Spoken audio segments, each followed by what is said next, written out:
The other day we went through to Glasgow for the day to see some friends, had some breakfast and some lunch there. So I figured I'd share that with you so that you can see some of the awesome places to eat in Glasgow. So we headed over quite early and I'm trying to be good right now, so rather than having lunch and then breakfast not long before it, I decided to have some juice on the train. So that's how I've started my day, with some innocent juice. Now, Leo, on the other hand, was still hungry, so we went to Rosen Grants to try out their vegan square sausage. I've been there before, Leo hadn't, so I had to take him because it's a really, really good sandwich. It's a cute little place, really spacious, and they've got an amazing range of vegan items. It's not 100% vegan, but they do cater for vegans really, really well.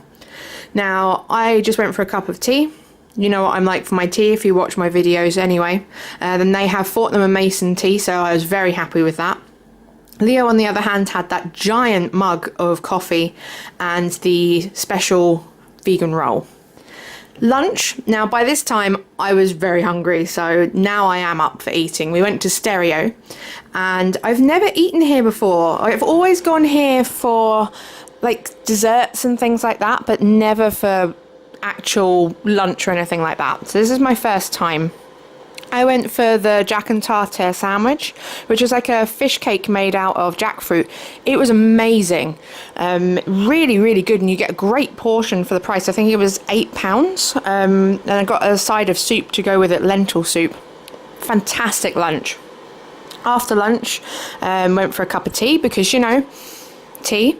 We'd not been to this place before, and Leo's massively into his coffee, so while I can still get a brilliant cup of tea here from Peco, which is an Edinburgh company, it was mainly for the coffee. But it was a nice little place. Not much seating, but we got a little seat in the window. Now, by this point it is 10 to 4 and it is already dark in Edinburgh, so we're back in Edinburgh. And look at it, it's so dark already. I can't wait for the summer to come back so that we can actually have some sunlight. So, dinner time already. I've got some leftovers here, so I'm going to make them into a thali for dinner. So this is like a little bit of taka dal I've got left. I've been spreading it on toast, so I've got this weird amount. I've put that in a pan, and I've also got some roasted sweet potato, tomato and onion, which I put into some tikka spice the other day. So this is kind of like a using up of things. So I'm mashing them together with a little bit of water I've used to wash out my taka dal jar. It looks very grey here, but I promise you it's not. It's just the horrible lights in my kitchen. To that I'm adding some peas, and that is now one part of our thali. So it's kind of like a pav bhaji mashed vegetable, kind of like a dal. It's a bit of a mishmash of things, but it really worked. Now, for the other half of the potatoes, I'm adding some pickled red pepper. I'm just chopping that up quite roughly so that you've got some nice chunks in there, and that's going to be the second half. So it's already spiced. It was just to make it a little bit different to the mash that I've just made, because otherwise we've got two things which are the exact same flavour. Now, to go with that, we've got these cool little thali plates that we picked up at Morrison's, and I absolutely love them. I'm obsessed with them. So in the first little dink, I'm putting in some mango chutney, and then to go with that, I'm going to do a little wedge of lemon, because we've got some samosas that I made the other day, which are haggis samosas, homemade.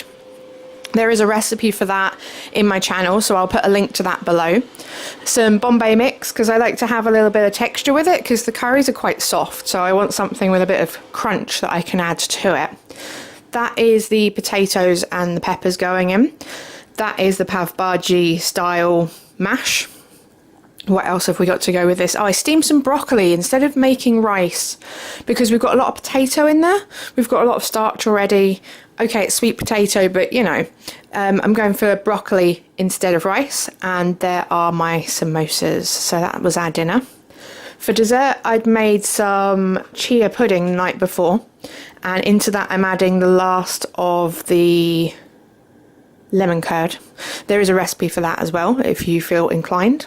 I'm just mixing that in, just almost to make like a lemon posset, like a really nice sharp lemon flavoured dessert.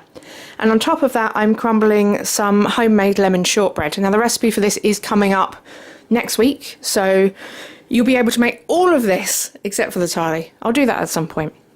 But yeah, that's what we ate today with a day out in Glasgow.